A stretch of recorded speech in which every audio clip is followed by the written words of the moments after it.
Hello बच्चों, आज हम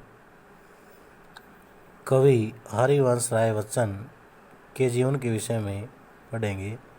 हरिवंश राय बच्चन आधुनिक हिंदी साहित्य के प्रमुख कवि माने जाते हैं।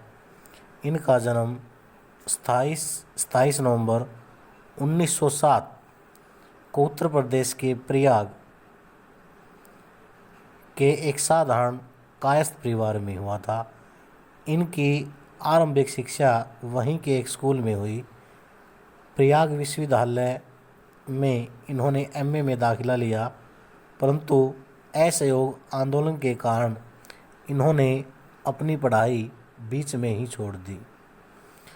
1939 ईस्वी में काशी विश्वविद्यालय से इन्होंने बीटीसी की उपाधि प्राप्त की, जिसको आज हम पहले इसको बीटीसी को बैचलर ऑफ टेक्नोलॉजी कोर्स बोलते थे, आज इसको हम बीएड कह सकते हैं।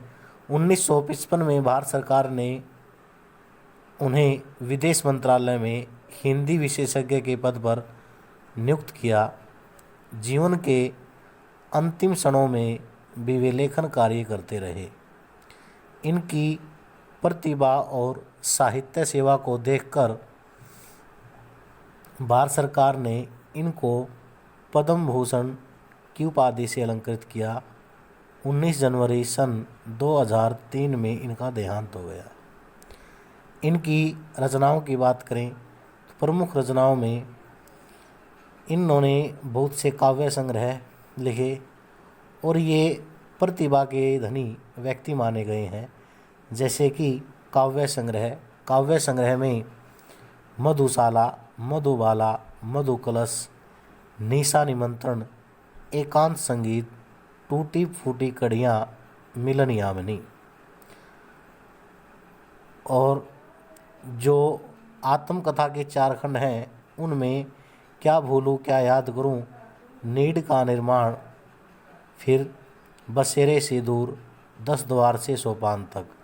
अनुवाद में इन्होंने हेमलेट, जनगीता, मैकबेथ, डायरी के अंदर प्रवास की डायरी। साहित्यिक विशेषताएं, हरिवंश राय जी एक श्रेष्ठ साहित्यकार थे। इन्होंने काव्य में प्रेम और मस्ती का अनूठा संगम हम इनके काव्य में देख सकते हैं। वे प्रेम और सौंदर्य को जीवन का अनिवार्य अंग मानते हैं। उनकी कविताओं में मानवतावाद की भावना, व्यक्तिगत भावना भी देखी जा सकती है। रहस्यानुभूति, सामाजिक चेतना भी उनके काव्य की प्रमुख विषय रहा है। भाषा शैली, बच्चन जी ने प्राय सरल सहज साहित्यिक खड़ी बोली का प्रयोग किया है। उनकी भाषा में संस्कृत के तत्सम तद्भव उर्दू, फारसी शब्दों का प्रयोग देखा जा सकता है। उन्होंने अपनी रचनाओं में शब्द अलंकारों, अर्थार्थ अलंकारों का प्रयोग किया है और सजीवों का भी वर्णन किया गया है। इसको आप साफ कॉपी में लिखना और अच्छी प्रकार से याद करना। धन्यवाद।